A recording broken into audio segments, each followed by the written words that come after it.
Bonjour YouTube, bienvenue dans un nouveau Café Normand. Aujourd'hui, nous regardons les questions d'actualité du gouvernement Bayrou. En effet, l'ordre du jour, comme le dira Gérard Larcher, appelle les questions d'actualité au gouvernement. Je vous rappelle que ce stream est diffusé en direct depuis la chaîne twitch.tv/saslil et est disponible en rediffusion sur la chaîne VOD de Saslil.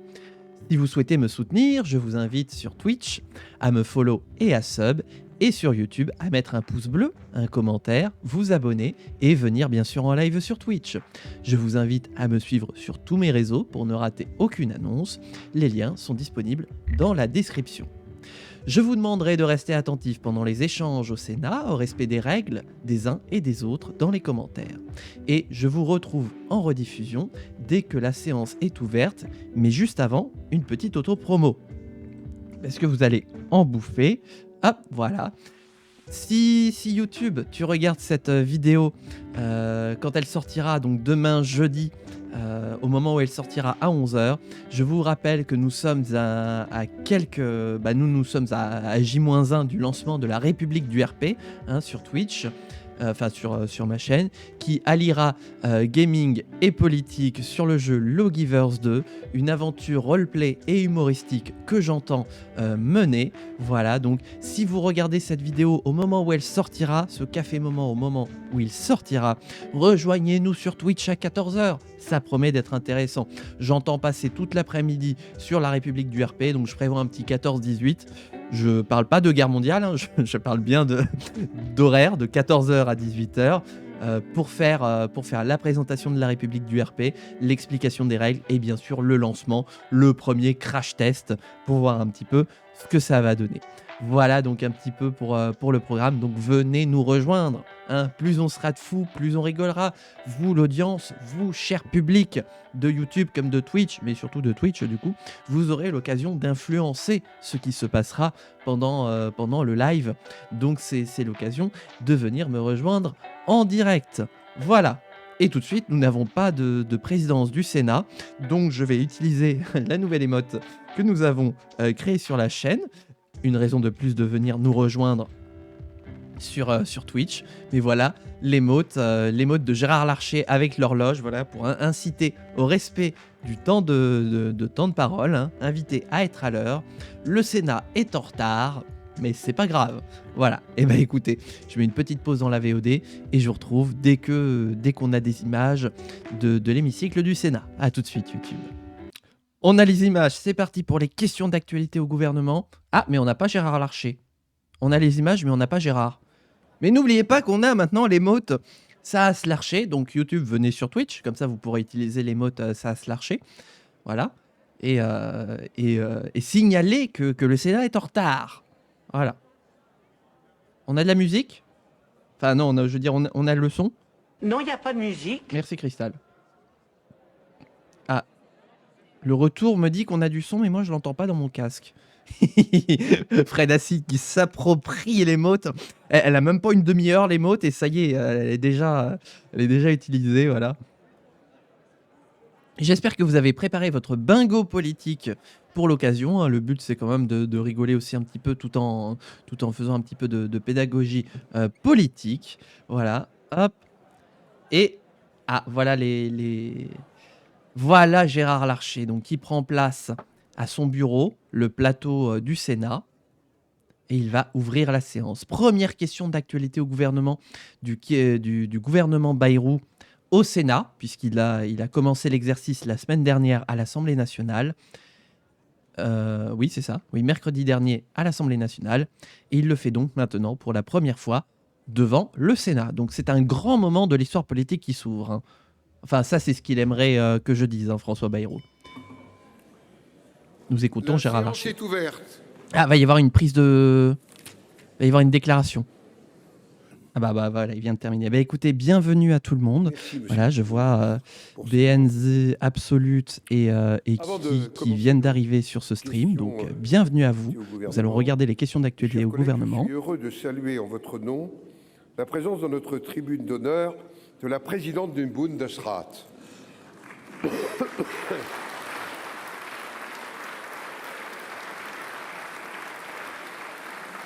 Alors, un petit mot.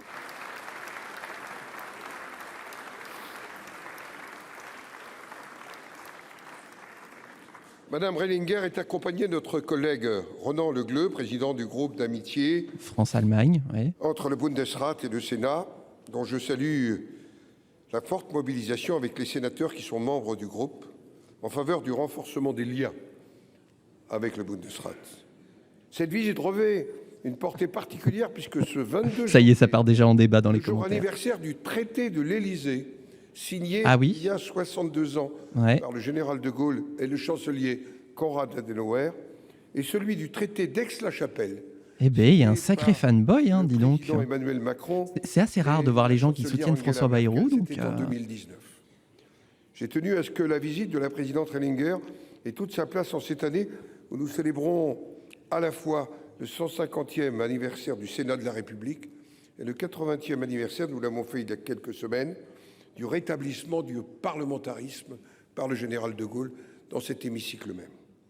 J'ai moi-même participé à Bonn le 7 septembre dernier au 75e anniversaire de la première session du Bundesrat, où j'ai eu l'honneur de prononcer une intervention solennelle sur la relation franco-allemande.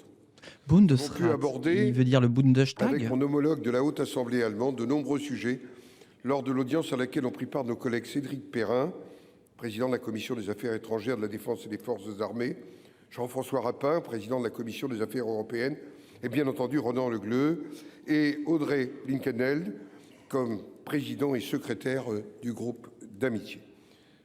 Dans des temps incertains pour la sécurité collective en Europe et les orientations qui présideront à la relation transatlantique, alors que plusieurs États membres de l'Union européenne traversent des turbulences politiques, le couple franco-allemand conserve plus que jamais sa pertinence. J'ai l'impression qu'il bat de l'aile, le couple franco-allemand. Il y a toute sa part. Alors, chers collègues, à votre nom. C'est vrai que Olaf Scholz était à l'Élysée aujourd'hui d'ailleurs. Le dernier déjeuner d'Olaf Scholz avec Emmanuel Macron à l'Élysée. De la République française.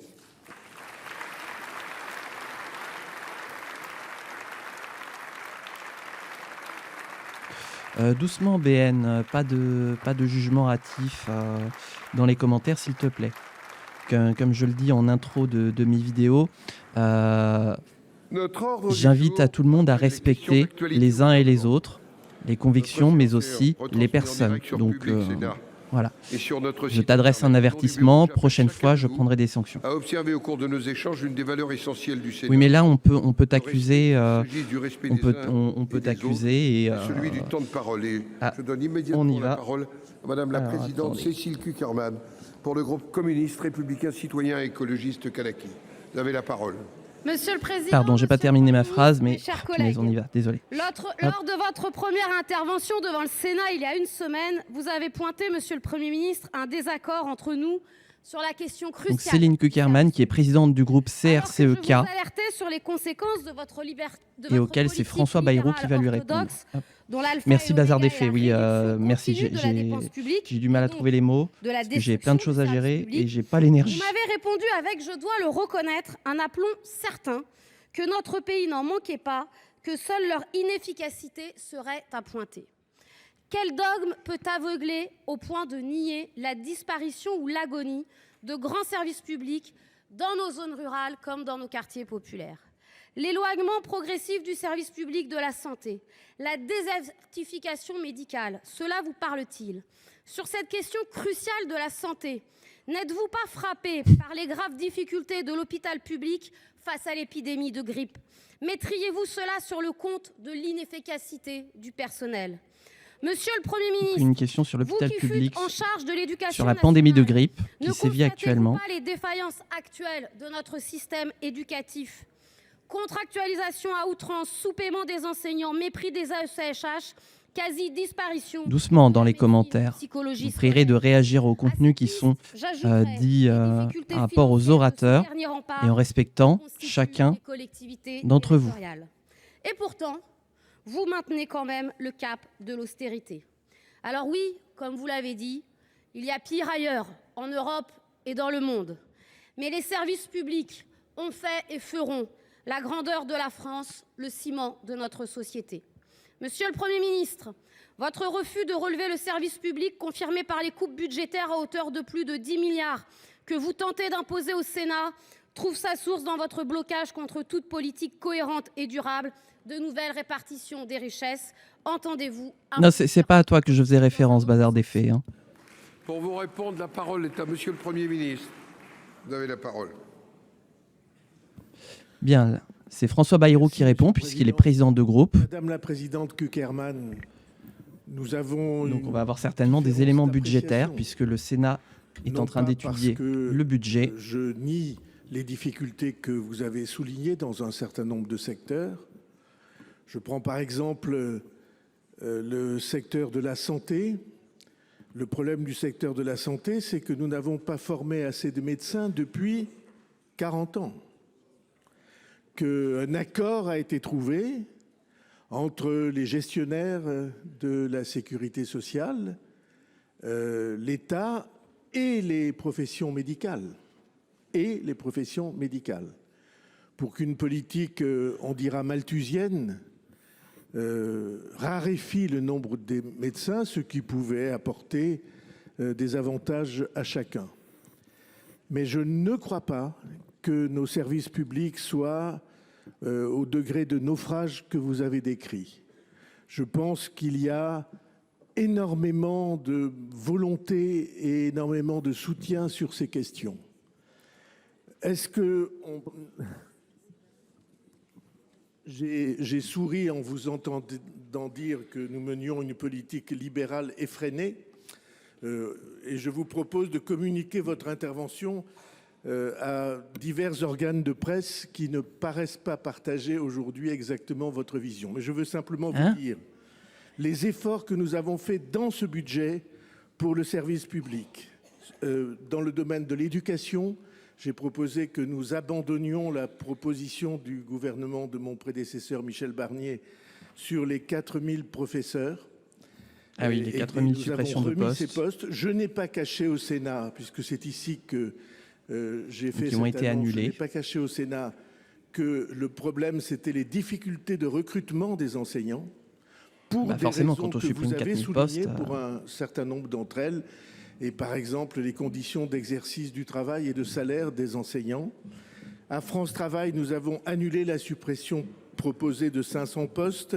Nous avons augmenté l'Ondam, ce qui est très important, de 3,3%, et même pour l'Ondam hospitalier de 3,6%. Et nos hôpitaux vont en avoir bien besoin.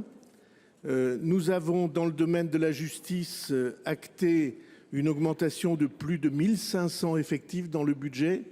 Sur l'outre-mer, nous avons rehaussé le budget, notamment parce qu'il faut faire face à la reconstruction de Mayotte et la Nouvelle-Calédonie. Dont une disposition a été censurée par l'Assemblée nationale hier soir.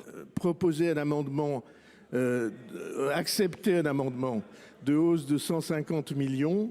Et donc tout cela, Madame la Présidente, ça ne traduit pas un abandon de la fonction publique, même dans les temps très difficiles budgétairement que nous connaissons, et personne ne peut les ignorer, mais c'est au contraire une volonté de soutien de la fonction publique, notamment territoriale, que je voulais réaffirmer ici en réponse à votre question, dont je vous remercie. Très bien, donc la réponse de François Bayrou qui défend son action et son budget devant la sénatrice Cukierman. Et maintenant on passe à la question suivante. Merci Monsieur le Président. Bonjour à l'Union centriste. Madame la ministre de la Transition écologique. Question qui s'adresse à Agnès Pannier-Runacher. Voir Donald Trump assagi une fois de retour à la Maison-Blanche, je suis tenté de leur dire mauvaise pioche. Le 47e président des États-Unis a commencé son second mandat pied au plancher, avec la signature dès le premier jour de 46 décrets présidentiels déclinant son programme électoral. Et oui, le premier jour, Donald Trump a signé beaucoup de décrets. De l'Organisation mondiale de la santé. Déjà. Exit ou plutôt réexit les États-Unis de l'accord de Paris. Aussi. Au moins, on peut lui reconnaître une qualité, celle de la constance dans ses positions. Les premiers limogeages de fonctionnaires aussi ont commencé aux États-Unis. Qui avait qualifié à l'époque le réchauffement de canular, tourne le dos pour la seconde fois au reste du monde dans le combat contre le dérèglement climatique. Les dramatiques incendies de Los Angeles n'ayant pas modifié son analyse. Les États-Unis rejoindront donc le triste club des 3 pays n'ayant pas ratifié ce texte, l'Iran, la Libye et le Yémen. Ce pied de nez du courage, on va se soutenir ensemble, frères et sœurs. On va se soutenir, qui l'ont signé met en péril les efforts mondiaux on va y arriver. face au dérèglement climatique. Mais la semaine est longue, je te ne l'accorde. réduisent pas fortement leurs émissions au cours des 4 prochaines années, ce sera le dernier clou dans le cercueil de l'objectif de réduction des 1,5 degrés. De plus, je crains, Madame la Ministre, qu'au-delà du seul mouton noir américain, cette décision soit une porte ouverte à d'autres désaffections.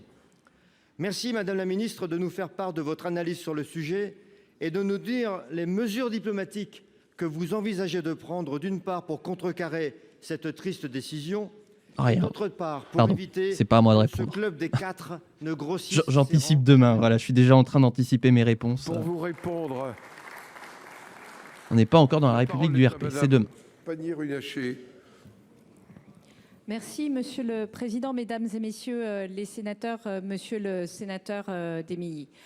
Vous avez raison de souligner la question que soulève cette situation américaine et je vous sais très bien renseigné sur ce pays. La France regrette évidemment la décision des États-Unis de sortir de l'accord de Paris et de se retirer de l'Organisation mondiale de la santé. Mais cela précisément renforce aussi de l'OMS son ambition de porter ses combats raté. au niveau international avec force et au sein de l'Union européenne. Et vous connaissez la prise de position très claire d'Ursula von der Leyen sur ce sujet des accords de Paris.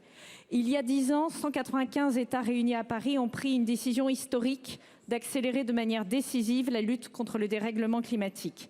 Cet accord, qui fait notre fierté, qui a été porté par nos ministres, a permis de ralentir la courbe des émissions de croissance des émissions de gaz à effet de serre du monde. Ce n'est sans doute pas suffisant, mais ça a été une avancée majeure dans cette lutte pour le défi climatique. Alors que les conséquences du changement climatique s'aggravent à Mayotte, et je veux Je le rappelle, l'accord de Paris qui prévoit une augmentation maximale des émissions de gaz à effet de serre, qui provoque une augmentation maximale de la température moyenne de 1,5 degré d'ici à 2050. Des États américains fédéraux, et pour l'instant, on n'est pas dans la bonne trajectoire. Diplomatiquement, pour que nous puissions, au sein de différentes coalitions, continuer à agir au sein des États-Unis, mais également sécuriser géographie, continent par continent, le soutien des autres pays. C'est une question de survie et de protection des populations, je veux le redire, qui a traversé ces inondations, ces feux, ces cyclones, le comprennent très bien. C'est aussi une question de souveraineté et régalienne, car ce qui est en jeu, c'est l'accès à des biens communs essentiels, l'eau, l'énergie, les matières premières. Et vous pouvez compter sur la France pour ne rien lâcher sur ces sujets-là. Monsieur Demilly. Pas de réponse de la part du sénateur Demilly. Nous passons à la question suivante. Notre collègue Yannick Jadot pour le groupe écologiste Solidarité. J'imagine que ça va être une question à peu près similaire, vu que c'est Yannick Jadot qui a annoncé sa candidature à la mairie de Paris pour 2026. Comment ne pas être sidéré par l'arrivée de Donald Trump? Il menace militairement Panama, le Groenland et le Canada. Il a déjà déclaré la guerre à l'état de droit, au droit à l'avortement, au droit du sol, aux immigrés et aux personnes transgenres. Elon Musk, qui soutient l'extrême droite allemande, ne s'y est pas repris à 2 fois pour faire le salut nazi. Je crois que il y a 8 ans déjà, Donald Trump bien, on est à jour sortait comme ça. les États-Unis de l'accord de Paris et attaquait dès le premier jour de son arrivée l'agence américaine de protection de l'environnement. En réponse, Emmanuel Macron, on s'en souvient, lançait un appel vibrant aux scientifiques américains pour qu'ils viennent poursuivre leurs recherches en France.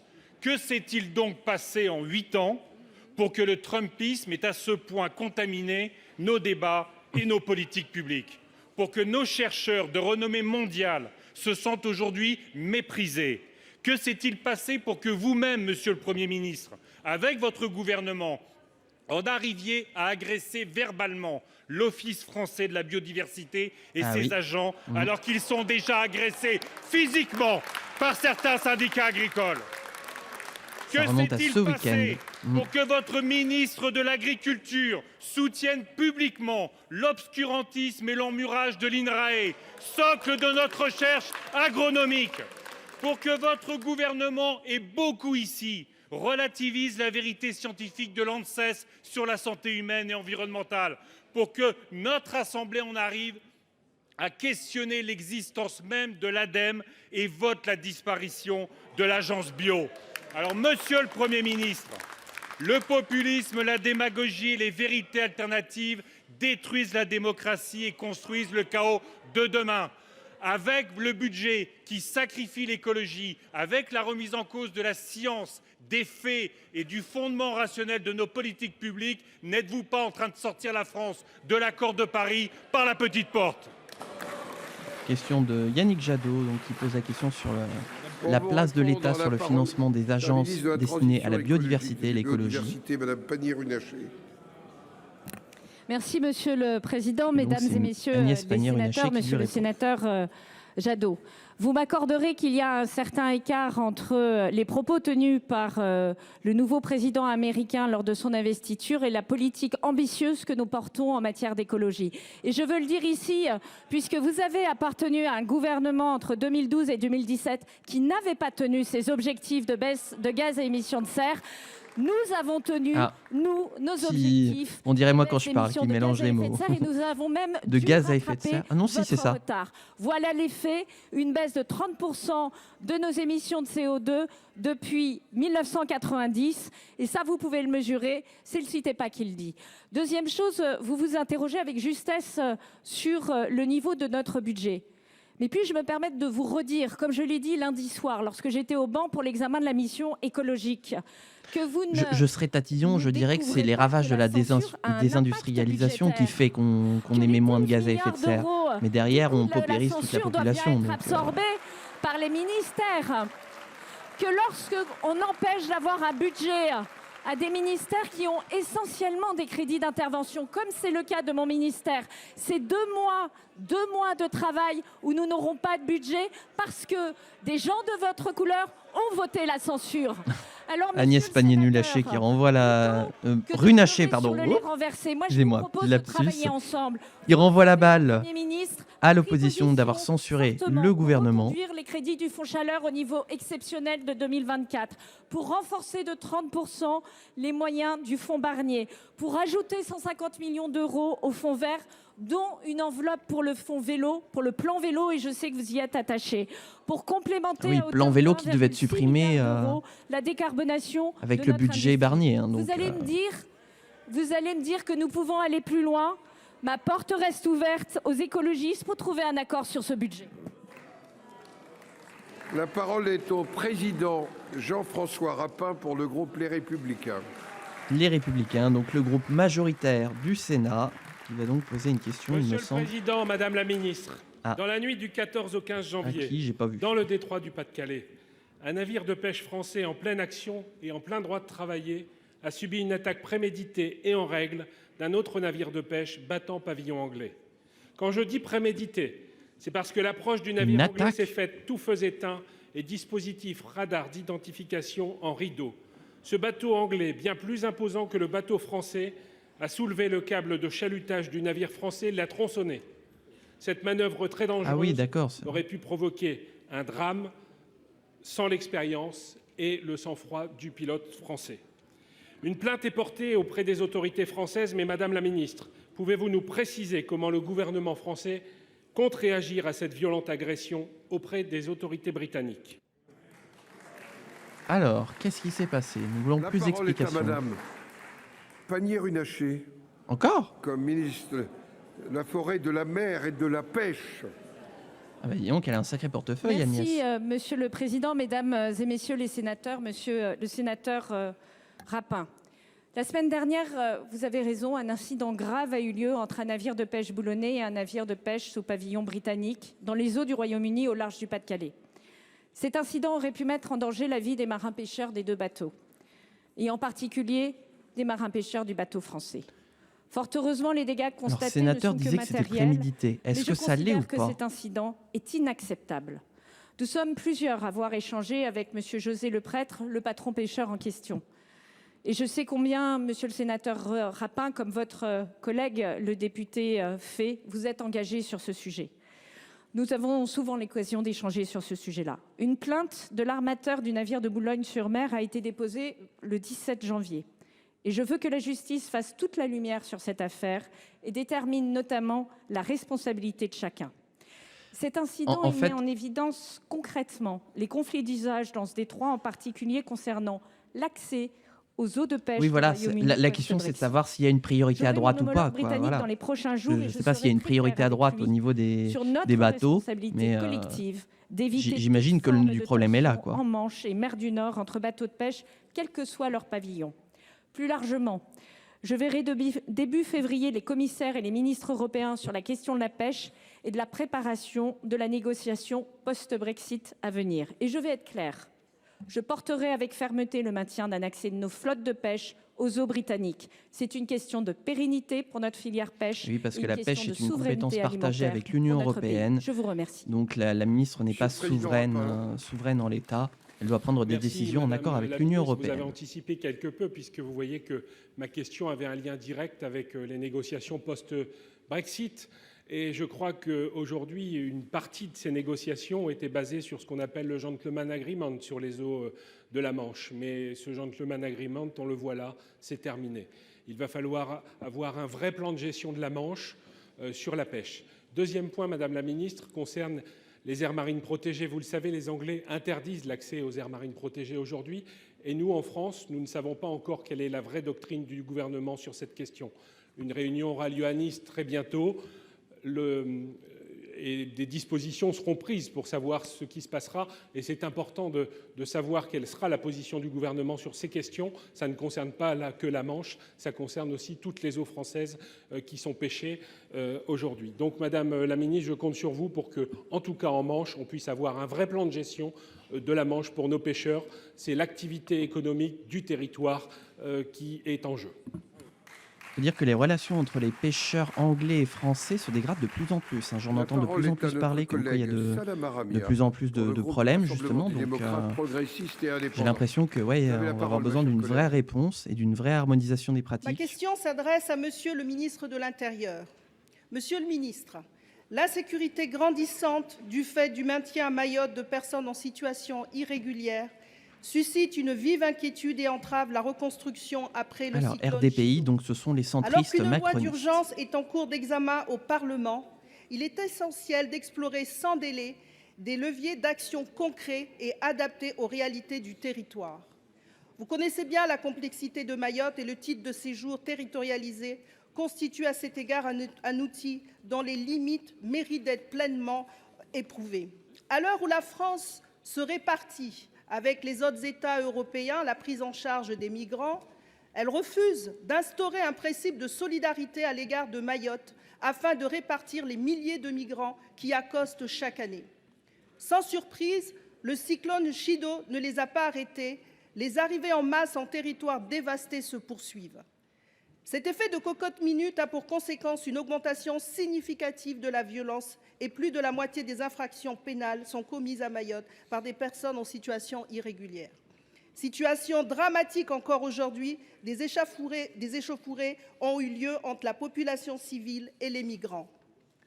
Par usure, mes compatriotes se substituent aux forces de l'ordre pour organiser eux-mêmes des expulsions au péril de leur sécurité. Aussi, sans radar pour lutter contre ces arrivées massives, sans rapatriement des délinquants chez eux, les Mahorais sont en carence d'ordre, de sécurité et de justice. Mayotte n'est ni une terre d'asile, ni le réceptacle de la misère du monde. Aussi, quelles mesures comptez-vous prendre pour lutter contre l'immigration illégale pour le Mayotte d'après Chido? Je vous remercie. C'est marrant de dire une question d'une LR, c'est fou, hein. La parole est et pourtant, elle est RDPI. Monsieur Bruno Retailleau, vous avez la parole. Monsieur le Président, Madame la sénatrice Sadama Ramia, vous avez raison. Ce que vous nous dites sur cet archipel que vous connaissez bien, tous nos compatriotes mahorais ont pu déjà nous le dire. On ne reconstruira pas Mayotte si on n'apporte pas des solutions concrètes et très fermes à la situation et à l'immigration illégale. Ça suppose une volonté qu'avec François Bayrou, nous avons. Ça suppose aussi une stratégie globale et des moyens renforcés. Les off disent que c'est quand même Retailleau qui a tordu le bras à Bayrou pour le forcer à ce qu'il puisse faire ses lois sur Mayotte. Et nous allons utiliser tous les moyens disponibles, c'est-à-dire les 4 radars en février qui ont été restaurés, 9.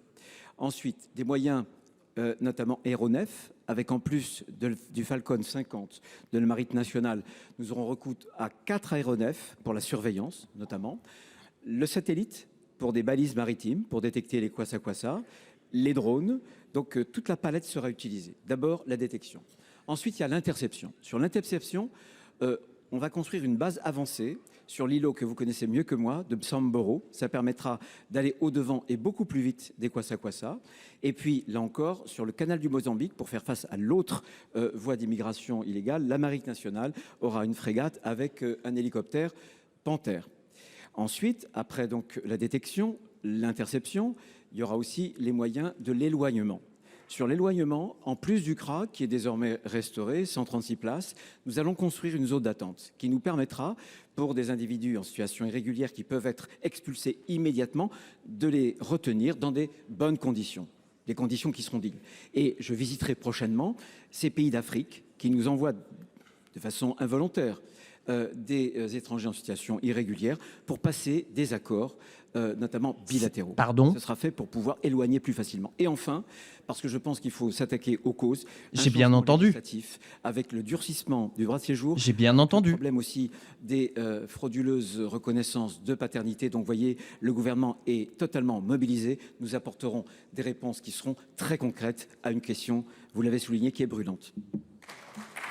Bon, la réponse de Bruno Retailleau. La parole est à notre collègue. Je pourrais dire qu'elle m'étonne, mais même pas en fait. Indépendant, République et Territoires.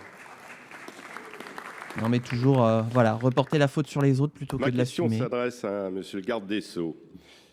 Nous le savons tous ici, la surpopulation carcérale est devenue insoutenable. Lors de votre premier déplacement, Monsieur le ministre, au centre pénitentiaire de Liancourt, vous avez manifesté votre préoccupation face à ce qu'il faut bien appeler la crise de notre système carcéral. Le plan 15 000, qui visait précisément à créer 15 000 places de prison supplémentaires, se voulait une réponse massive, pragmatique à ce problème. Or, notre taux d'incarcération continue de progresser. Dans ce contexte, il faudrait en réalité construire une prison nouvelle par mois pour répondre à la demande. De fait, de nombreuses prisons ne sont pas encore livrées. Où en sommes-nous, Monsieur le ministre, dans le calendrier de programmation de ces prisons ? Vous avez d'ores et déjà annoncé une inflexion en reconnaissant la nécessité de différencier les prisons et leur construction en fonction de leur destination. Vous avez même évoqué une spécialisation des prisons selon la nature et la gravité des faits, par exemple en prévoyant un établissement expérimental à sécurité renforcée pour les narcotrafiquants. Nous parlons ici beaucoup au Sénat. Avez-vous déjà une idée en ce qui concerne le nombre de ces sites expérimentaux ? Plus généralement, Monsieur le ministre, ne devrions-nous pas profiter des contraintes financières qui pèsent sur nous pour redéployer les crédits, pour réhabiliter l'existant, pour investir dans des établissements spécialisés, notamment destinés à des détenus présentant des troubles psychiatriques, qui sont à l'origine de 80% des incidents dans nos prisons, pour financer davantage de peines alternatives, notamment de TIG. Bref, pour redéfinir le plan de construction, l'inscrire dans un plan plus global, destiné à remédier pour de vrai à la situation actuelle. Bon, question assez simple dans l'idée. Qu'est-ce qu'on fait de nos prisons ? Garde des Sceaux, ministre de la Justice. Monsieur Darmanin, vous avez la parole. Merci Monsieur le Président, Mesdames et Messieurs les sénateurs. Monsieur le sénateur Vogel, il y a 15 000 places de prison prévues depuis 2017.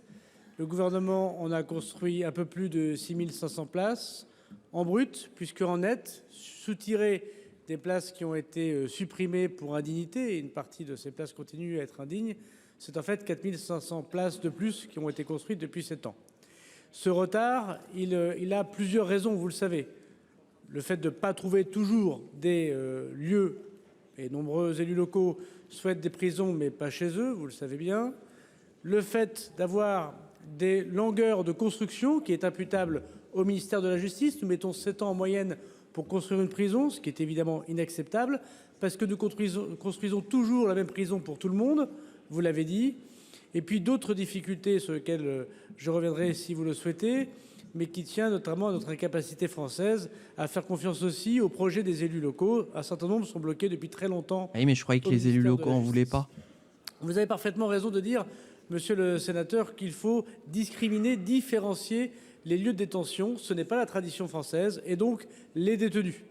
Ce qui est vrai, vous l'avouerez avec moi, c'est que la surpopulation carcérale est inacceptable. Plus de 4000 personnes qui dorment sur des lits, des matelas par terre. C'est dans les maisons d'arrêt, c'est moins vrai dans les prisons pour peine. On doit se concentrer sur la question des maisons d'arrêt et notamment des personnes qui sont en détention provisoire, soit parce qu'ils attendent un jugement et donc on a un énorme sujet d'audiencement. Ouais. À vous toutes les deux là, oui. L'organisation du ministère de la Justice et du Code de procédure pénale. Je proposerai sa simplification, mais aussi du fait que nous mettions. J'ai toujours du mal à me rendre compte qu'il est garde des Sceaux. Français dans des lieux qui devraient être vus différemment entre celui qui a commis un délit routier, celui qui est radicalisé, celui qui fait une criminalité organisée. Et donc je proposerai dans le débat sur le PPL narcotrafic, mais aussi demain à l'École nationale d'Agen où je me rendrai, pour répondre à l'interrogation du Premier ministre et à son invitation vers le ministre de la Justice, un nouveau plan prison, je détaillerai la stratégie du gouvernement qui sera, je crois, tout à fait dans ce que vous avez évoqué, une différence et un changement profond dans notre milieu carcéral. Donc là, la proposition de Gérald Darmanin, c'est de construire des établissements pour différencier les occupants selon les délits et crimes qu'ils commettent. Merci, Monsieur le Président. Ma question s'adresse à Madame la Ministre de la Transition écologique. Madame la Ministre, vous avez déclaré lundi au Sénat, dans le cadre de la discussion du PLF, « Je n'accepte pas que l'on mette des cibles dans le dos d'agents publics ». Cette déclaration, que je ne peux que saluer, est à contre-courant de la vague d'attaques subie par l'Office français de la biodiversité. Ah, on reparle de l'OFB. Il peut y avoir à la marge de l'incompréhension, mais les missions de police de l'environnement restent celles confiées par l'État. Encadrement de la chasse, respect des règles environnementales. Je remarque que pour l'instant, tout le monde s'est tenu à carreau sur le temps de parole. Si ces missions peuvent être contestées, ce n'est en aucun cas les fonctionnaires qui doivent être mis au pilori. Si l'administration, toujours plus lourde, exige des procédures devenues parfois absurdes ou insupportables aux yeux des agriculteurs, c'est à l'État, exécutif et Parlement compris, de faire son autocritique et de revoir sa copie. Les attaques envers les bureaux et les agents de l'OFB sont inacceptables. Les critiques des plus hauts responsables politiques en pleine élection des chambres d'agriculture ne sont pas non plus de nature à apaiser les débats quand certains syndicats se chargent déjà d'attiser les braises d'une situation hautement il y a les élections des chambres d'agriculteurs. Doit-on le rappeler, cette police de l'environnement est une chance dans le contexte de bouleversement climatique que nous connaissons. Aux États-Unis, le président Trump a déjà fait sortir son pays de l'accord de Paris, alors que les incendies les plus dévastateurs de l'histoire de la Californie ont ravagé 16 000 hectares depuis le 7 janvier. Nous devons rester fermes sur la défense de l'environnement et c'est que le début. Des agents ça va aller de mal en pis, essentielles. Aussi, Madame la Ministre, puisqu'il est de bon ton de critiquer de plus en plus ouvertement l'OFB, pouvez-vous nous dire si ces missions de ces agents sont remises en cause et si oui, qui les assurera demain? Bon, au moins la question elle est très claire là. On écoute la réponse d'Agnès Pannier-Runacher. Madame Pannier-Runacher, ministre de la Transition écologique. De la biodiversité, de la mer, de la pêche. Monsieur le Président, Mesdames et Messieurs les sénateurs, Monsieur le sénateur Gold.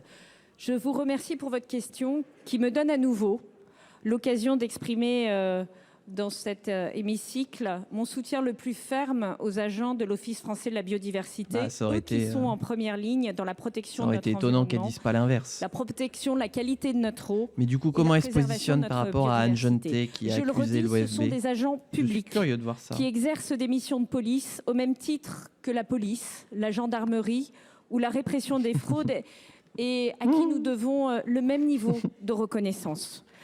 Je veux aussi déconstruire certaines idées fausses qui circulent sur les contrôles effectués par l'OFB. Il manque un bout. C'est pour ton pays, hein. C'est pour la magie. Notamment les agriculteurs, mais aussi les chasseurs, sont le plus souvent apaisés. C'est une réalité qu'il faut reconnaître. Bien sûr qu'il peut y avoir des tensions, voire des maladresses et des incompréhensions entre les contrôleurs et les contrôlés, comme dans toute situation de contrôle. Et je ne crois pas que ce soit le seul domaine où nous entendons parler de ces tensions et de ces maladresses. Et nous travaillons à y remédier, mais cela ne peut en aucun cas remettre en cause la légitimité de leur mission. Je veux énumérer ici les mesures qui ont été mises en œuvre depuis le début de l'année 2024. J'écoute et j'entends pas de E préposal. Avec ma collègue Annie Genevard. Je pense notamment à la circulaire qui a été signée il y a un mois et demi, qui contient des mesures très concrètes E préposal. d'explicitation du sens des contrôles, d'accompagnement par des contrôles pédagogiques des agriculteurs ou l'opérationnalisation du contrôle unique, le port d'armes discrets, l'utilisation de caméras piétons qui ont fait leur effet dans d'autres secteurs tels que la police. Mais aussi certaines mesures du projet de loi d'orientation pour la souveraineté en matière agricole et le renouvellement des générations en agriculture qui visent à simplifier certains régimes de sanctions, tout simplement en allant directement à la sanction administrative de façon à proportionner les contrôles, les infractions qui sont repérées et la sanction qui est apportée, et à le faire rapidement pour que contrôleurs et contrôleurs sachent exactement ce qu'il en est. Il nous faut maintenant travailler à rassembler. Conclure. Les équipes du Premier ministre recevront la direction de l'OFB. Vous savez ce que vous pouvez mettre dans le chat? Syndicale ce vendredi. C'est votre moment. Sur nous pour continuer à porter haut et fort les missions de l'OFB en pleine intelligence avec les contrôlés. Très bien, voilà la réponse d'Agnès Pannier-Runacher, qui confirme les missions de l'OFB. Président Patrick Kanner pour le groupe socialiste, écologiste et républicain. Patrick Kanner pour le groupe SER. Monsieur le Président, Monsieur le Premier ministre, mes chers collègues, les Français ne sont ni coupables ni responsables d'une destruction de plus de 50 milliards d'euros de recettes fiscales tous les ans. Ils ne sont ni coupables ni responsables de l'explosion de la dette publique qui a augmenté de plus de 1 000 milliards d'euros sous Emmanuel Macron. Ils ne sont ni coupables ni responsables de l'illusion de la théorie du ruissellement qui s'est traduite par une aggravation des inégalités sociales. Monsieur le Premier ministre, nous restons... Ah oui, puisque c'est François Bayrou qui va lui répondre. Il est président de groupe. Et malgré nos désaccords profonds, nous étions, dès le 6 janvier, à la table de négociation. Nous avons porté des propositions concrètes et utiles pour les Français. Ainsi, des milliers d'emplois ont été créés ou sauvés dans l'enseignement ou dans l'hôpital. Nous avons obtenu des avancées pour le service public et ses agents. Nous avons œuvré pour les moyens des collectivités territoriales hexagonales ou ultramarines. Et j'ai une pensée solidaire pour nos concitoyens mahorais. Et l'injuste réforme des retraites de 2023 est remise en chantier, j'espère en cause, avec les partenaires sociaux, le Parlement ayant le dernier mot. Ce sont des résultats tangibles dans l'intérêt du pays et pourtant le compte n'y est toujours pas. Il ne reste que 7 jours avant la date cruciale de la CMP et les manques sont nombreux. Pour les Français, nous voulons des gages en matière d'écologie, de justice sociale, de justice fiscale. Mais je me limiterai à 3 questions claires qui appellent des réponses claires, Monsieur le Premier ministre. Quand sera présentée au Parlement la taxation des hauts patrimoines? Allez-vous imposer aux salariés 7 heures de travail non rémunérées? Ah oui. Renoncerez-vous à diminuer l'indemnité journalière des fonctionnaires en cas d'arrêt maladie? Oui, parce que la question des 7 heures d'esclavage a ressurgi, puisqu'on repart du texte du Sénat. Donc les 7 heures d'esclavage sont de retour dans le budget. Monsieur le Président. Donc on écoute François Bayrou. Merci à Monsieur le Président du Sénat et vous, Monsieur le Président Kanner, merci de la question. Vous avez dit un certain nombre de choses très importantes. Vous avez dit on a fait des progrès considérables. Vous avez marqué en effet le fait que dans ce travail de dialogue qui a été le nôtre, on a pu trouver des zones d'accord inédites qui ont permis aux différents groupes de l'Assemblée nationale et du Sénat. Et François Bayrou qui met l'emphase sur le fait que les socialistes ont dialogué avec le gouvernement, alors que les autres groupes de gauche ont préféré voter la censure. Profondément divisés pour arriver à une censure, dont nous avons, ça a été rappelé déjà à ce micro, dont nous avons payé le prix tous ensemble. Voilà. Des milliards. Donc, comme pour Agnès Pannier-Runacher, la faute, c'est la censure. Qui n'ont pas été mis à la disposition des Français, qui n'ont pas rempli les engagements que nous avions pris. Vous avez dit qu'on avait remis au travail, remis en chantier la réforme des retraites. C'est suffisamment rare pour que un des intervenants lors de cette conférence sociale ait dit à ses collègues « Connaissez-vous un autre pays dans lequel les partenaires sociaux se voient remettre une responsabilité aussi importante ?» Et je témoigne que la réunion qui s'est tenue, sur laquelle nous avions un accord, je témoigne que cette réunion s'est très très bien passée, a été très utile.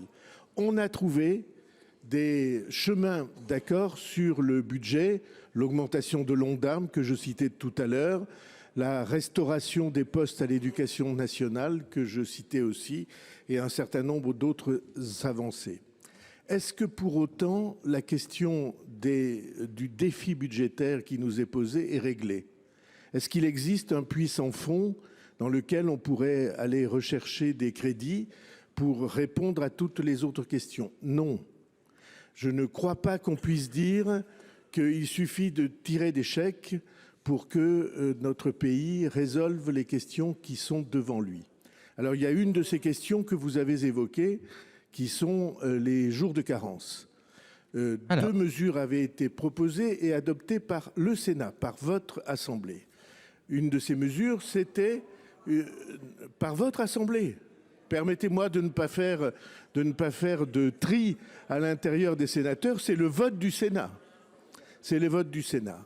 Il y avait deux mesures. La première, c'était les 3 jours de carence sans indemnité pour les fonctionnaires en arrêt maladie. Et l'autre, le privé avec des mutuelles, c'est plus compliqué. Et l'autre, c'était la réduction modérée de 10% des indemnités journalières en cas de maladie ordinaire, si j'ose dire. Eh bien, nous avons abandonné la mesure des 3 jours de carence sans indemnité. Une partie des sensibilités représentées n'était pas d'accord avec cette mesure-là. Mais en effet, a été défendu un amendement qui retenait l'idée de cette diminution modérée de 10% des indemnités journalières, ce qui est un impératif si on veut retrouver l'équilibre. Donc il a été adopté ou pas celui-là? Possible de notre Sois plus clair, budget François. De sécurité sociale. Est-ce que nous abandonnons cela? Je ne crois pas que ça serait raisonnable. Je ne crois pas que ça serait sérieux. D'accord, donc on est encore une fois, la question est toujours sur la table. De financer cet équilibre-là. Voilà un exemple des progrès que nous avons faits, des zones d'accord que nous avons trouvées et du sérieux budgétaire que nous devons défendre en même temps. Merci. Mais il ne répond pas aux autres questions. Monsieur le Président Kanner. Mais il va le dire, j'imagine. Oui, merci Monsieur le Premier ministre pour la tonalité de votre réponse, mais vous ne m'avez pas répondu, notamment sur la taxation sur les hauts patrimoines, dont acte, mais nous aurons d'autres occasions. Monsieur le Premier ministre, il n'y aura pas d'égalité républicaine dans ce pays sans équité, et notamment sur le plan fiscal. Et à un moment donné, il faudra que vous fassiez des choix entre défendre les rentiers et défendre les salariés de ce pays. Je vous le dis comme je le pense. Lâche l'écran, aujourd'hui, vos réponses m'inquiètent, même si elles sont sincères, je n'en doute pas. Et je vous le répète, nous ne sommes ni vos alliés ni vos partenaires. Nous serons des interlocuteurs exigeants. En tout cas, ne l'oubliez pas, car nous ne l'oublierons pas le moment venu. Merci. Bon, Patrick Kanner La parole est à qui en fait a remis la menace de la motion de censure depuis que le budget est en discussion au Sénat. Vous avez la parole. Justement. Alors qu'il n'y était pas favorable au début, il a remis la question de la motion de censure sur la table. Ma question s'adresse à Monsieur le ministre de l'Intérieur. Depuis le 11 janvier 2025, Besançon a subi 3 mitraillages de commerce à la Kalachnikov, dont le dernier au centre-ville il y a 2 jours, à 200 mètres des maisons natales de Victor Hugo et des Frères Lumière. L'inquiétude grandit dans cette ville car cela fait suite à l'assassinat en pleine rue de 2 hommes. Vous avez décidé l'envoi de 80 policiers de la CRS 83 et je vous en remercie. Je connais pas que je remercie le préfet, les services de police et de justice, dont je constate une nouvelle fois la mobilisation et le courage. Monsieur le ministre, la lutte contre le narcotrafic et la criminalité est un combat national. Vous en êtes emparé avec la volonté de réarmer l'État. Et cette responsabilité de l'État est lourde, mais la part incombant aux communes est importante. Il est de la responsabilité des maires de protéger ses habitants. Le Code général des collectivités territoriales l'affirme clairement. Le maire concourt par ses missions de sécurité publique. Il est naturel qu'un maire se tourne vers l'État, mais la démarche ne saurait l'exonérer de sa propre responsabilité. Est-il acceptable qu'un maire refuse à sa police municipale les compétences permettant une complémentarité avec la police nationale? Est-il acceptable qu'un maire refuse le développement de la vidéoprotection qui démontre son efficacité il a le droit quand elle s'inscrit dans un maillage cohérent? Il a le droit. Aucune demande à Besançon n'a été faite à l'État en 2024 et à ce jour en 2025. J'ai toujours du mal, moi, avec la vidéoprotection. C'est pas les caméras qui vont arrêter le crime. La caméra, elle va pas sortir du mur pour plaquer la personne qui t'agresse dans la rue. Pouvons-nous collectivement emporter ce combat essentiel à l'avenir de la France si certains refusent de s'y associer? Quelle réflexion est-il possible d'engager sur ce sujet sans remettre en cause le principe de la libre administration des collectivités territoriales? Pour vous répondre, la parole est à notre collègue, au ministre François-Noël Buffet, ministre auprès du ministre d'État.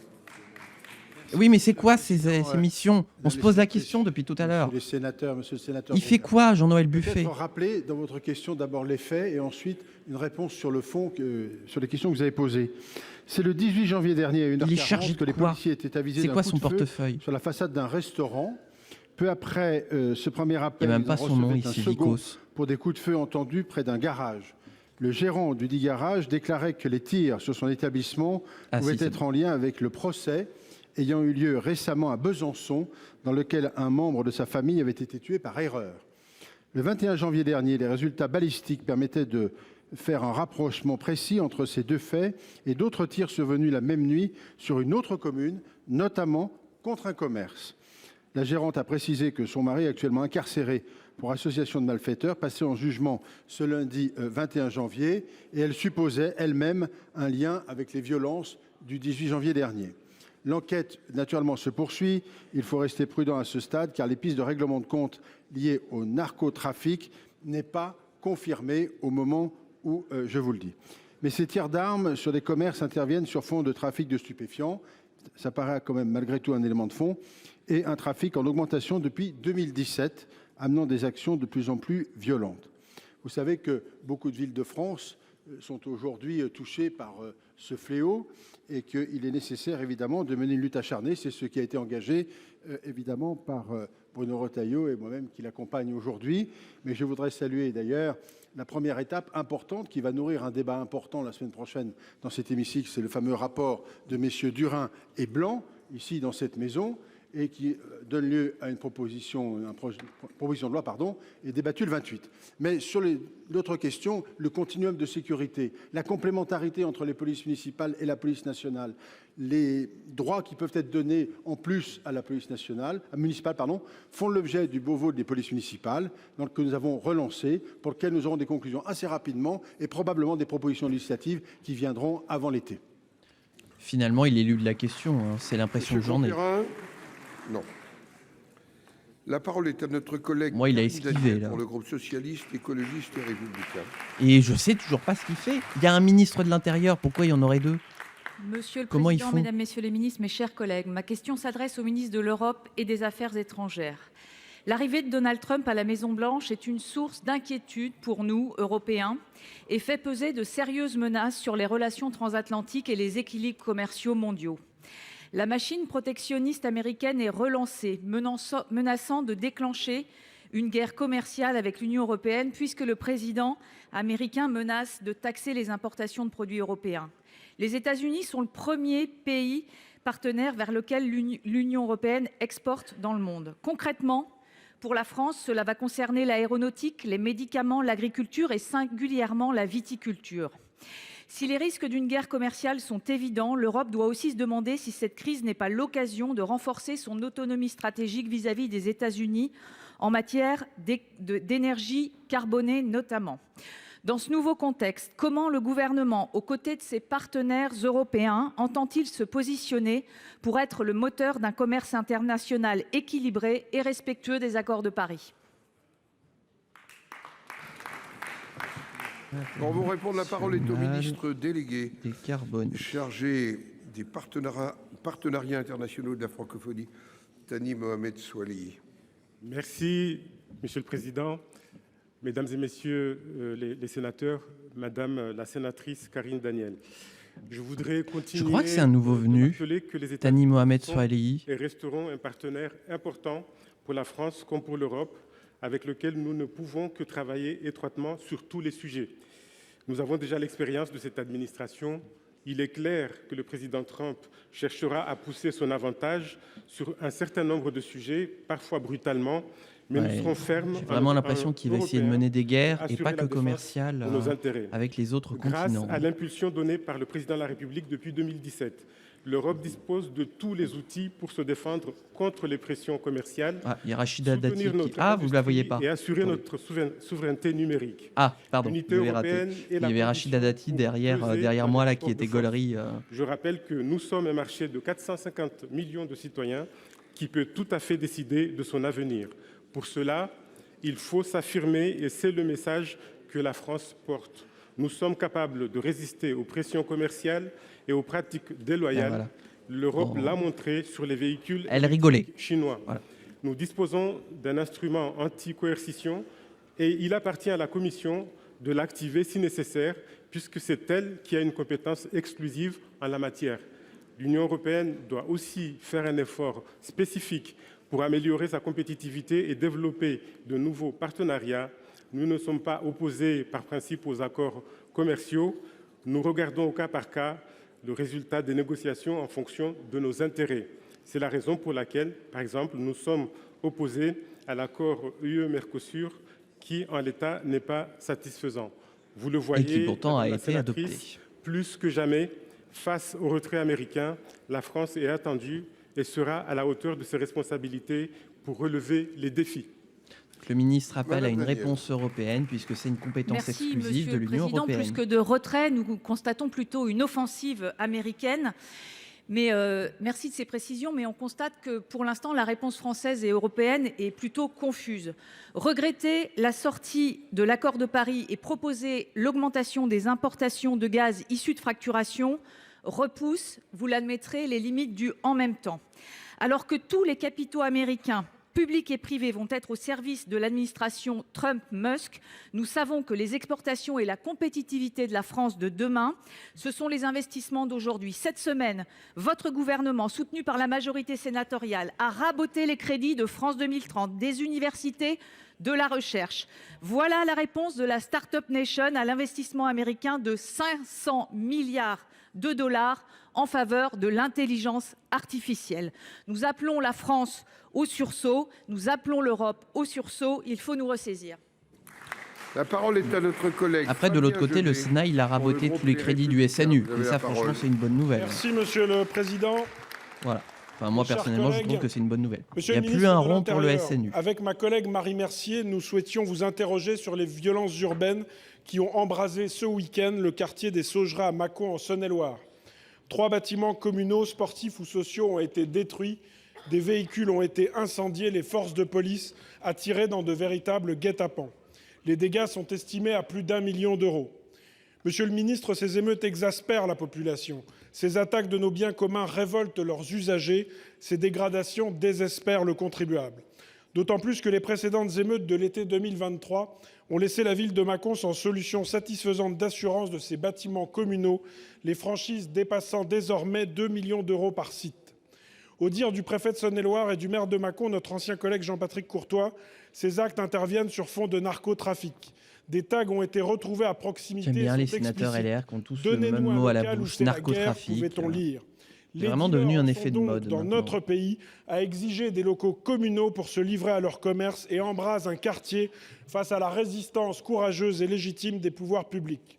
Alors, au-delà des propositions sénatoriales pertinentes portées par nos collègues Étienne Blanc et Jérôme Durain, Monsieur le ministre, comment comptez-vous réarmer notre République pour ne pas perdre la bataille de la confiance de nos concitoyens et surtout gagner la guerre contre le narcotrafic?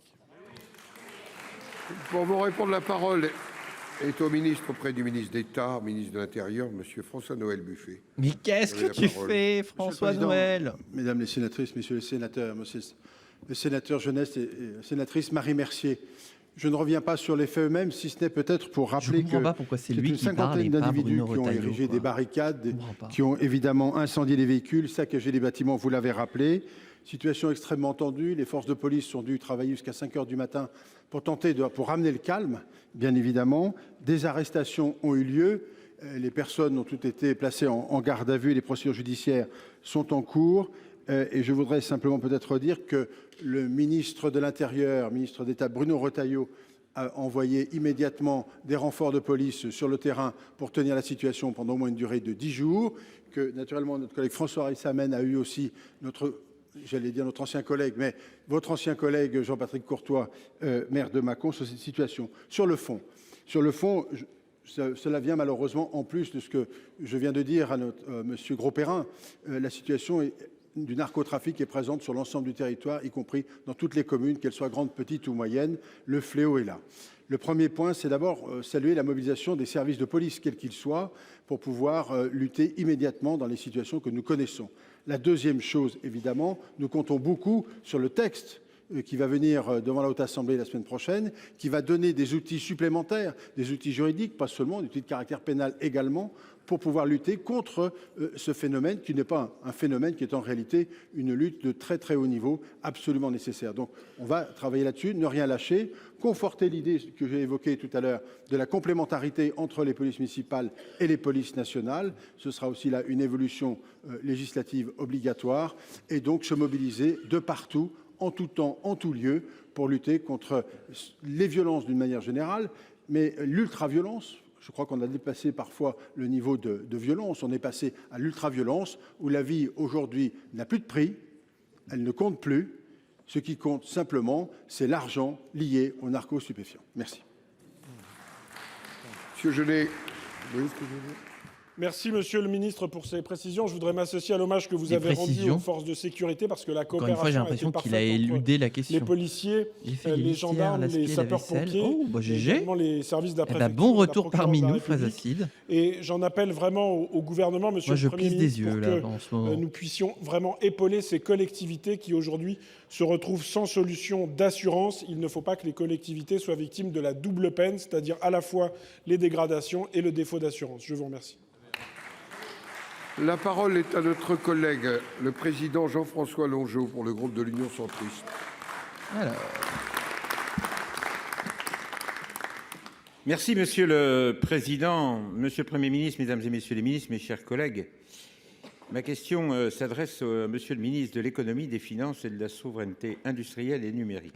Éric Lombard. Et ma question complète celle de Fabien Genet, c'est sur les assurances. Monsieur le ministre, le risque climatique qui pèse sur nos collectivités n'est plus à démontrer.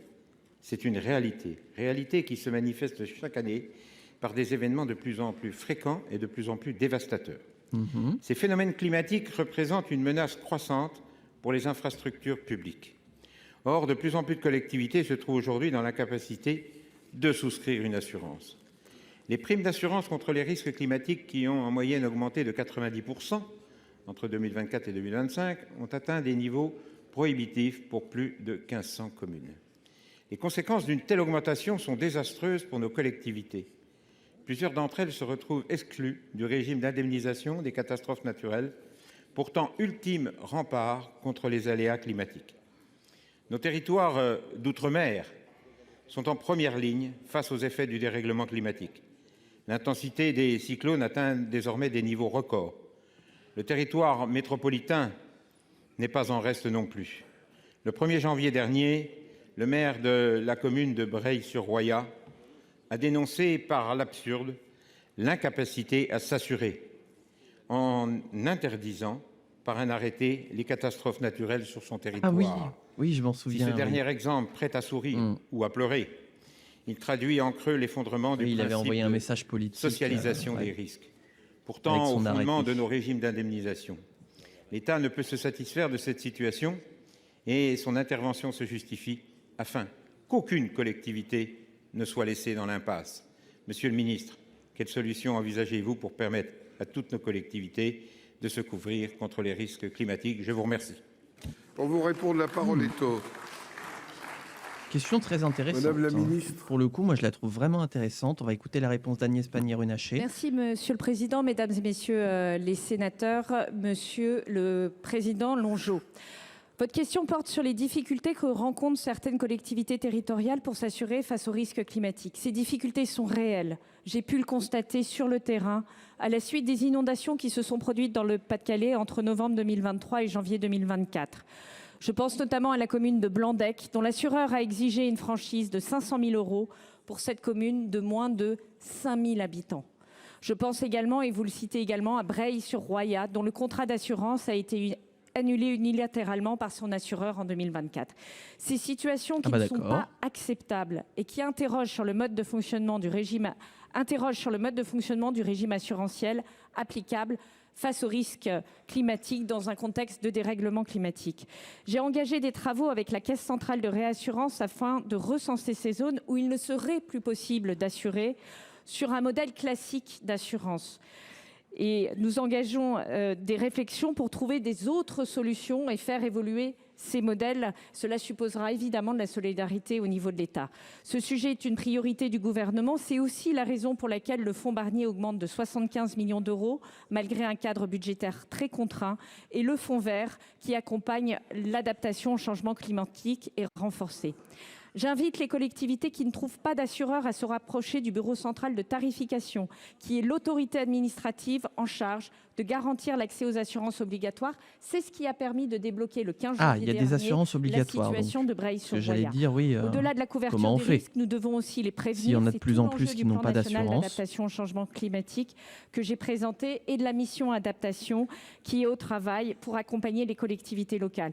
Et donc, vous l'avez compris, avec mon collègue Éric Lombard qui assure la tutelle des assurances dans tous leurs axes de travail, nous serons à vos côtés et aux côtés des collectivités locales pour trouver des solutions. Je vous remercie.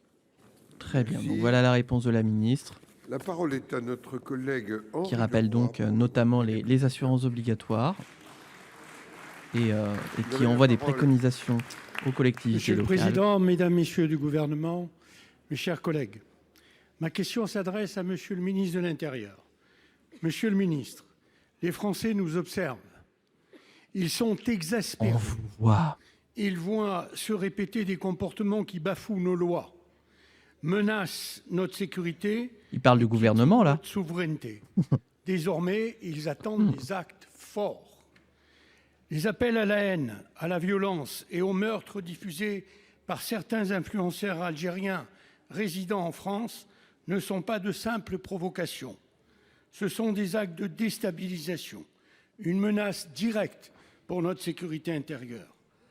Ces individus qui prospèrent sur notre sol, tout en sapant nos valeurs, incarnent une cinquième colonne que nous ne devons plus tolérer. Nous saluons les arrestations et expulsions des gens engagés, mais la récente expulsion d'un influenceur, renvoyé à Roissy par l'Algérie, qui a refusé de l'accueillir, illustre l'urgence d'agir encore plus fortement. Monsieur le ministre, ma question est simple. Quelles seront vos prochaines mesures pour éradiquer ces menaces? Envisagez-vous de prendre de nouvelles décisions comme suspendre la délivrance de visas et dénoncer, voire rompre, les accords de 1968? Merci. Pour vous répondre, la parole est au ministre d'État, ministre de l'Intérieur, Monsieur Retailleau. Monsieur le Président. Voilà, je ne sais pas comment le résumer. Depuis quelques semaines, vous l'avez indiqué, nous avons constaté sur un réseau social que je nomme d'ailleurs TikTok, des propos qui sont des propos de haine absolument intolérables, inadmissibles, d'influenceurs algériens. Ils sont inadmissibles, je vous rappelle que la teneur de ces propos, c'est l'appel au meurtre, l'appel au viol, l'appel à la torture, des propos parfois aussi antisémites.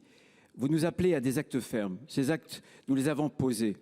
Nous n'avons rien cédé et nous ne laisserons rien passer. À chaque fois qu'il y a eu la commission de ces propos, encore une fois inacceptables, eh bien, nous avons demandé à la plateforme Pharos de supprimer des vidéos. Elles l'ont été. Nous avons localisé, interpellé, systématiquement, Pharos, qui est un peu le gendarme en ligne, justement. Il y a peu, des contenus sur les réseaux et autres. Il y a quelques heures. Un peu la police du numérique. Donc, nous ne céderons rien. Parce que Internet n'est pas une zone de non-droit. Vous le soulevez, le cas de cet influenceur qui répond au nom de Doualem. Évidemment que l'Algérie a méconnu le droit international, la Convention de Chicago de 1944, mais le droit que nous nous sommes donné avec l'Algérie, avec l'accord que nous avons passé ensemble en 1994. Le droit est très simple. Mais c'est le droit international. Dès lors que vous pouvez prouver la nationalité d'un ressortissant, et là nous l'avions prouvé puisqu'il y avait un passeport biométrique infalsifiable, alors le pays d'origine doit l'accepter. Ça n'a pas été le cas. vous m'interrogez plus fondamentalement sur la riposte. Ce que je veux vous dire, c'est la chose suivante. Nous respectons, je crois, les souverainetés, les États, les peuples. Mais nous souhaitons aussi qu'en retour, la France soit respectée. Et je pense qu'aucune douleur de l'histoire, aucune, fût-elle très très vive, n'autorise un pays à offenser la France. Pas plus qu'il ne l'autorise à détenir un grand écrivain franco-algérien, qui est âgé et qui est malade. Vous savez parfaitement ce que je pense de ces accords, puisqu'il y a quelques années, 6 ou 7 ans, nous avions déposé ici une résolution qui visait les accords de 68. Mais en les circonstances, vous comprendrez parfaitement que la graduation de la riposte ne m'appartient pas. Merci effectivement pour le rappel, bazar des faits, oui. Monsieur Leroy. Bruno Retailleau ne se cache pas de sa nostalgie de l'Algérie française.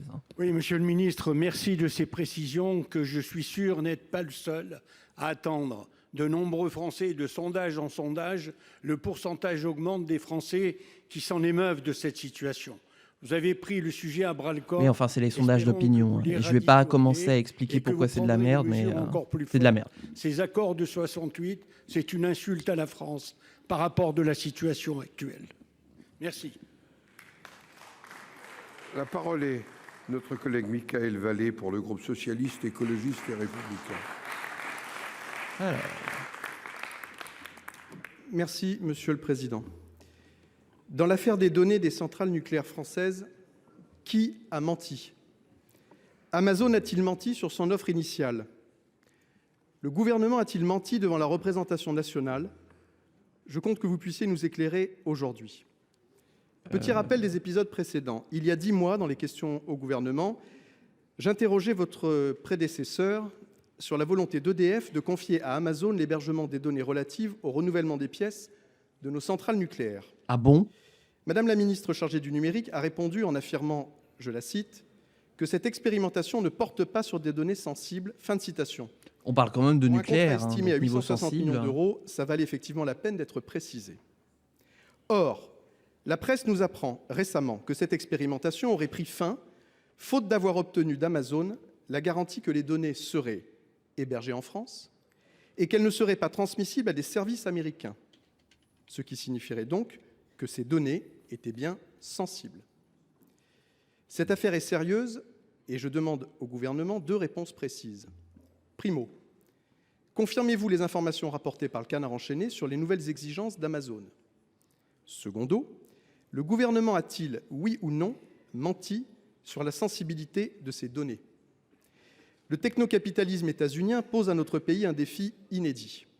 Les Français, tous actionnaires d'EDF, n'accepteraient pas de constater que la Startup Nation ait pu mentir ou faire preuve au choix d'incompétence ou de naïveté. Je vous remercie pour votre éclairage. Et j'ajoute que ma question s'adressait à Madame la ministre chargée du numérique. Qu'en son absence, il me semblerait appréciable que ce soit son ministre de tutelle qui nous réponde. Évidemment que le sénateur qui pose ces conditions. La parole est à Éric Lombard, ministre de l'économie, des finances et de la souveraineté industrielle et numérique. Monsieur le Président, Mesdames les sénatrices, Messieurs les sénateurs, Monsieur le sénateur Vallet. C'est la première fois que j'entends Éric Lombard. Merci de cette question qui porte sur un point qui exige toute notre attention, qui est la protection de nos données. Effectivement, je veux profiter de cette réponse pour rendre hommage à Clara Chapa, qui est extraordinairement engagée sur ces sujets. La protection de nos données, c'est constituer sur le territoire national des acteurs qui permettent de recueillir les données souveraines, les données sensibles. Et nous y travaillons, et je peux même vous dire que dans ma responsabilité précédente, on avait un projet qui se développe, qui s'appelle NumSpot, précisément pour héberger les données souveraines de façon certaine, de façon sécurisée. Et puis, il y a pour les données non sensibles de grands acteurs internationaux qui proposent des services à des prix compétitifs et à des conditions techniques qui sont extrêmement élevées et qui sont utilisées par un certain nombre d'acteurs publics et privés. Et les données sur lesquelles EDF travaille avec Amazon, que vous citez, portent sur des informations non sensibles sur lesquelles le risque que vous évoquez n'existe pas. Et nous serons très attentifs à suivre le dossier sur lequel vous attirez notre attention, parce que nous avons en permanence cette n'ont pas cette hésitation, mais cette responsabilité de veiller à ce que les données qui doivent être protégées le soient. Et c'est une des Il a complètement esquivé la question, là. J'ai l'honneur de diriger, suit avec la plus grande attention. Merci beaucoup. Il a complètement esquivé la question. Monsieur Vallée. Merci, Monsieur le Président. Si ces données ne sont pas sensibles, j'ai du mal à comprendre que les exigences auprès d'Amazon soient rehaussées telles qu'elles ont été rapportées dans la presse. Et secondo, j'ai demandé, en ma qualité de parlementaire, il y a plusieurs semaines à EDF de me fournir le contrat. Je n'ai pas de réponse à ce stade. Je ne doute pas que le ministère pourra m'aider dans cette démarche. Et si ce n'est pas le ministère, ce sera la CADA, parce que ça répond à sa jurisprudence et que nous finirons par obtenir ce contrat et par y voir clair. Je vous remercie. Commission d'accès aux documents administratifs, il me semble, CADA. Pour le groupe Les Républicains. Qui permet de statuer quand des parlementaires demandent d'accéder à des documents classés par l'État. Monsieur le ministre de la Santé, Monsieur le ministre, triple remerciement et une question. Premier remerciement, Monsieur le ministre, votre présence en Isère lundi, un département souvent novateur en matière de santé, en matière sociale, et je sais que vous n'allez pas me démentir. Deuxième remerciement, votre présence au sein des services CPAM de l'Isère. Vous avez pu rendre hommage au travail qui est fait par les 900 agents de la CPAM de l'Isère, sa directrice, mais au-delà, tous les agents de la CPAM qui travaillent dans notre pays. Et enfin, dernier remerciement, la thématique qui a été traitée, la thématique choisie, la lutte contre la fraude à l'assurance maladie. Monsieur le ministre, nous avons pu voir lundi deux sujets fortement intéressants. Le premier, la mise en place des pièges, ces nouveaux pièges qui sont au nombre de 6 au niveau national, les pôles interrégionaux d'enquêteurs judiciaires qui ont été mis en place par la loi de finances de la sécurité sociale de 2023 et qui nous ont permis de voir des agents extrêmement engagés aux profils variés qui vont nous permettre, je pense, de progresser, notamment sur la recherche de réseaux et de personnes qui effectivement fraudent, notamment nos systèmes sociaux. Et le deuxième, et ça sera l'objet de ma question, plus singulière, nous avons en Isère un protocole extrêmement singulier et extrêmement particulier, qui est un protocole interservice qui lie à la fois le parquet et la caisse de location familiale et à la fois le parquet et la CPAM et qui vise, dès lors qu'une personne est condamnée, dès lors qu'une personne peut avoir à un moment donné bénéficié d'un certain nombre de prestations qui sont soumises à des plafonds de revenus, le procureur peut déférer à la CAF et à la CPAM des dossiers de sorte que les instances puissent recalculer des sommes qui pourraient être indûment perçues et de fait récupérer auprès d'un certain nombre de personnes qui auraient fraudé un certain nombre de fonds. Bref, toucher au porte-monnaie des personnes qui sont effectivement des personnes condamnées. Monsieur le ministre, ma question est simple. Entendez-vous généraliser ce dispositif ? Pour vous répondre, la parole est au ministre. Curieux de voir la réponse, là. Et de l'accès aux soins, Monsieur Yannick Noder, vous avez la parole. Parce que de mon expérience d'agent de sécurité sociale, ce qu'a dit, c'est déjà appliqué en fait. Puissat, Mesdames et Messieurs les sénateurs, merci pour votre question. Au moment où on voit arriver le trou de la sécurité sociale et au moment où on doit boucler ces budgets du budget de la sécurité sociale, votre question pose avant tout la question d'une justice sociale. Et je crois que la fraude est inadmissible d'une façon générale et une tolérance zéro sur ces sujets. Nous avons le Haut Conseil du financement de la sécurité sociale qui nous évoque jusqu'à 13 milliards de fraudes détectées sur lesquelles nous devrions pouvoir agir. Donc effectivement, si je me suis rendu en Isère et vous étiez à mes côtés, c'est pour mettre en avant des initiatives locales entre le procureur de la République, les caisses d'allocation familiale, les caisses primaires d'assurance maladie, mais également les forces de gendarmerie, les forces de police, qui, avec des petites équipes de cyber-enquêteurs, permettent de pouvoir recouvrir toutes ces fraudes. Ces fraudes, elles sont inadmissibles vis-à-vis de nos assurés sociaux. Et je rappelle que le budget de la sécurité sociale est aussi issu du Conseil de la Résistance sur des valeurs qui nous unissent, qui sont celles de l'éducation, de la santé, de la sécurité. C'est ce que nous devons à nos concitoyens. Et effectivement, je vous confirme que cette expérience qui s'est déjà diffusée à Paris, qui s'est diffusée à Marseille, qui s'est diffusée à Blois, qui s'est diffusée dans d'autres villes en France, il y en a 6, ont une vision régionale pour justement former environ 450 cyber-enquêteurs et aussi pouvoir densifier et augmenter la sécurité, notamment vis-à-vis de la sécurisation des cartes vitales. Donc vous l'avez compris, ce gouvernement, autour du Premier ministre, est fortement mobilisé pour prendre soin des Français, pour faire zéro tolérance vis-à-vis des attaques vis-à-vis de nos soignants, pour protéger nos soignants, mais aussi zéro tolérance vis-à-vis des fraudeurs, et notamment ceux qui profitent du narcotrafic et qui en plus bénéficient de prestations sociales. C'est juste insupportable pour nos concitoyens et nous devons lutter contre ce système-là. Donc oui, Madame la sénatrice, je compte sur vous et l'ensemble du Sénat pour généraliser ces mesures dans le PLFSS 2025. Madame Puissat. Ouais, merci, Monsieur le Président. Frappez au porte-monnaie, notamment les narcotrafiquants. Vous nous trouverez à vos côtés, Monsieur le Ministre. Vous nous trouverez à vos côtés, messieurs les ministres, ministre de l'Intérieur, ministre de la Justice et ministre de la Santé. Merci. Bon. La parole est à notre collègue. Et la dernière question pour le groupe de l'Union centriste. Monsieur le Président, Monsieur le Premier ministre, Madame, Monsieur le Ministre, mes chers collègues, ma question s'adresse à Monsieur le Ministre de l'Aménagement du Territoire. Oula, est-ce que c'est sa voix naturelle ou il est malade? Et un sujet d'envoyé spécial a démontré l'existence de substances toxiques dans les canalisations d'eau potable. Il s'agit du chlorure de vinyle monomère qui est issu de la dégradation des tuyaux en PVC qui ont été installés dans les années 80. Cette substance a été reconnue cancérigène par les autorités de santé. Elle représente bien sûr un risque élevé pour la santé publique et des élus de mon territoire m'ont relayé ce phénomène, étant précisé que c'est l'ensemble du territoire qui est visé par ce dispositif. Plusieurs centaines de foyers, sans le savoir, ont bu de l'eau du robinet et par là même risquent d'être contaminés. Eh bien. Il conviendrait aujourd'hui, pour remédier à cette difficulté, de remplacer l'ensemble des canalisations. Mais les présidents des syndicats d'eau et les maires n'ont pas les moyens financiers pour ce faire.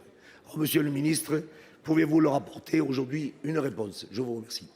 Pour vous répondre, la parole est au ministre de l'Aménagement du Territoire. C'est vrai qu'il y a une sacrée question sur les réseaux d'eau qui sont complètement dépassés, qui doivent être remplacés et on ne les remplace pas assez vite. Donc il va y avoir de plus en plus de problèmes sur les réseaux d'eau sur toute la France. Je voudrais vous répondre, Monsieur le sénateur Dufourcq, pour vous dire que, bien évidemment, la gestion de l'eau potable, le maintien de sa qualité et la lutte contre son gaspillage constituent un enjeu actuel majeur. Je voudrais également vous rappeler que les objectifs que nous portons tous sont de 3 ordres. Premièrement, la sécurisation de l'accès à une ressource qui, pour des raisons de changement climatique, d'adaptation, se raréfie. Deuxièmement, l'encouragement, bien sûr, à une meilleure efficience du service public de l'eau. Enfin, troisièmement, la garantie d'une évolution contenue, bien sûr, des prix pour le consommateur. L'État, vous le savez, est à l'écoute des élus locaux sur ce sujet précisément.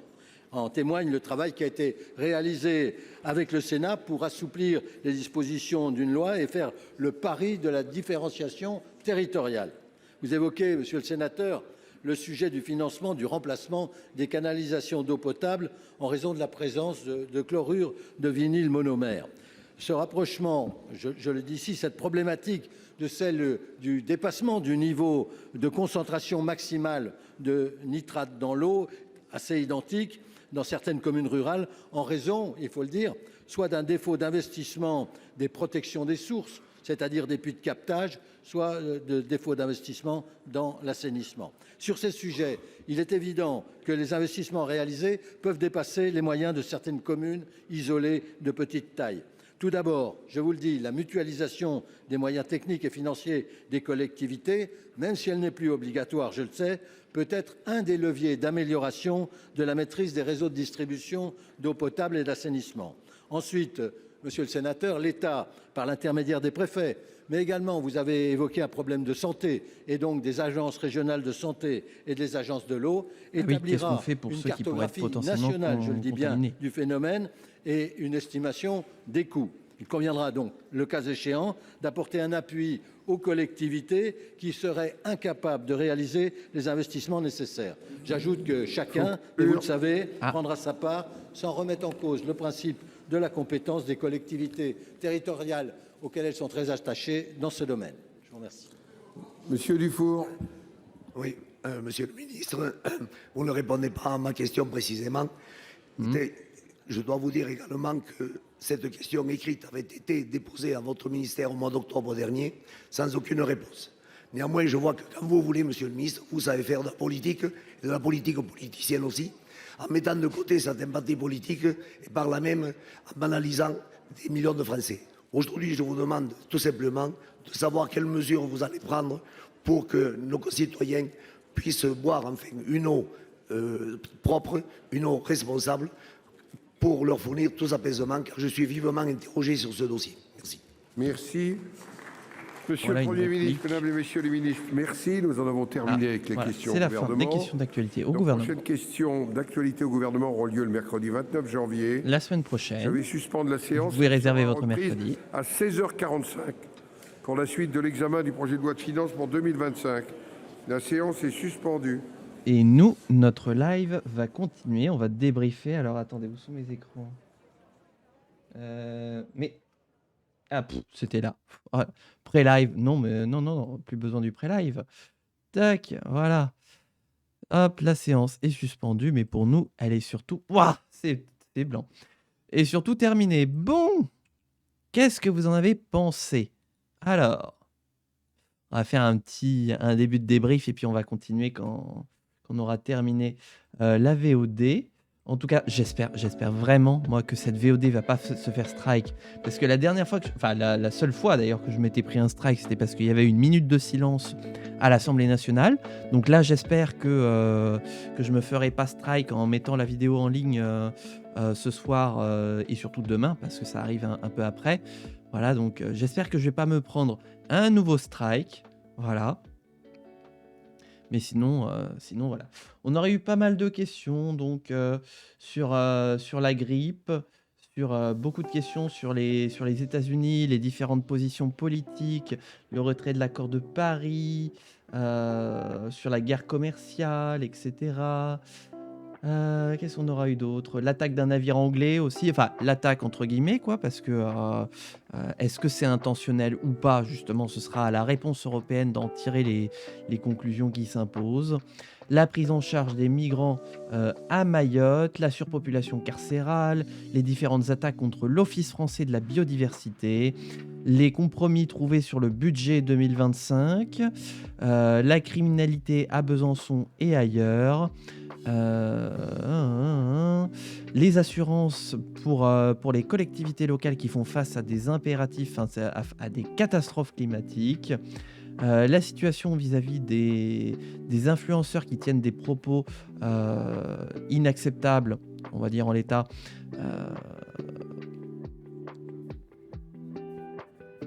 en France, voilà. La sécurité des données du nucléaire stockées à Amazon, la fraude aux prestations sociales et les substances toxiques dans les canalisations. Des sujets à la fois nationaux, internationaux, régionaux, locaux, voilà, qui touchent plein d'aspects différents. J'ai beaucoup de mal à accrocher avec le Sénat. J'arrive pas à suivre la vision du monde des intervenants. C'est aussi pour ça que je diffuse les questions d'actualité au Sénat, parce que c'est quand même l'une des deux chambres de la République qui ont leur vision du monde à eux. Et donc, moi aussi, combien de fois j'ai plissé les yeux, que ce soit de la part des sénateurs ou des ministres, bien sûr, mais voilà, avec des réponses et des questions qui parfois... On se pose de sacrées questions, mais ce sont des élus, donc forcément, ils posent des questions et on peut les regarder. Et ça permet de compléter un peu le tableau avec les questions d'actualité à l'Assemblée nationale, dont je laisse mes autres collègues streamers s'occuper de leur faire la publicité. En tout cas, nous, on s'occupe du Sénat et voilà, de leur vision, des fois, on peut dire un petit peu décalée de la société, du moins de ce que nous, jeunes générations, nous pourrions être amenés à penser sur des questions que nous nous posons. Et surtout sur les réponses qu'on peut apporter. Alors j'avais dit, c'est vrai que c'était quelque chose auquel je réfléchissais, mais c'était à l'époque de Barnier, donc ça remonte à longtemps, de réfléchir à moi poser justement une question d'actualité, sans forcément que j'ai de réponse bien sûr. Je viens de me souvenir que j'avais réfléchi à ça, donc comprenez bien que j'ai pas de questions dans l'immédiat à poser. Mais je vais essayer, pourquoi pas, aller d'ici mercredi prochain, de réfléchir à une question d'actualité, ce que j'appellerais du coup une question orale sans débat, puisque c'est un petit peu comme ça qu'elles sont posées à l'Assemblée nationale et au Sénat. Ce sont des sénateurs, sénatrices d'ailleurs, et des députés qui interpellent le gouvernement sans forcément attendre de réponse, mais qui permettent d'interpeller sur une question, et ensuite le ministère peut étudier la question pour ensuite donner une réponse, mais dans les semaines, dans les mois qui suivent. Voilà, donc peut-être que je me prêterai à l'exercice. C'est vrai qu'il faut simplement que je m'en souvienne, mais voilà, c'est un petit peu mon bilan que je fais des questions d'actualité au Sénat. Voilà, et bah écoutez, moi je vais arrêter la VOD là et puis on va continuer le débrief, nous, sur Twitch. YouTube, j'espère que cette VOD t'a plu. Si tu veux voir le direct, n'hésite pas à passer. On est en live le mercredi après-midi de 14h30 à environ 17h, 17h30 pour regarder les questions d'actualité au Sénat, le mercredi, hein, bien sûr. Donc si tu as l'occasion, n'hésite pas à passer une tête. Si le contenu te plaît, n'hésite pas à liker, à commenter et à t'abonner. Ça me fera très plaisir. On vise les 500 abonnés pour faire croître la chaîne autrement qu'avec les contenus pédagogiques. Hein, voilà, ce serait bien que... J'aimerais que justement le contenu politique et vidéoludique participe aussi à la croissance de la chaîne YouTube. Je compte sur vous pour remplir cet objectif. Je vous en serai reconnaissant. Voilà. Et il y avait un dernier truc que je voulais dire. Et bien sûr, encore une fois, si vous regardez cette VOD tout de suite au moment de sa sortie, venez nous rejoindre pour la République du RP qui aura lieu. Alors pour nous, là en live, c'est demain, mais pour vous, YouTube, qui aura lieu aujourd'hui à 14h sur la chaîne Twitch. Donc venez nous voir, ça va être sympa. Ça va être très agréable et en tout cas, moi, c'est une expérience que j'espère qui sera vraiment agréable pour tout le monde. Voilà, allez, j'arrête la VOD. On se retrouve bientôt pour de prochaines aventures YouTube. D'ici là, porte-toi bien, amuse-toi bien et ciao tout le monde.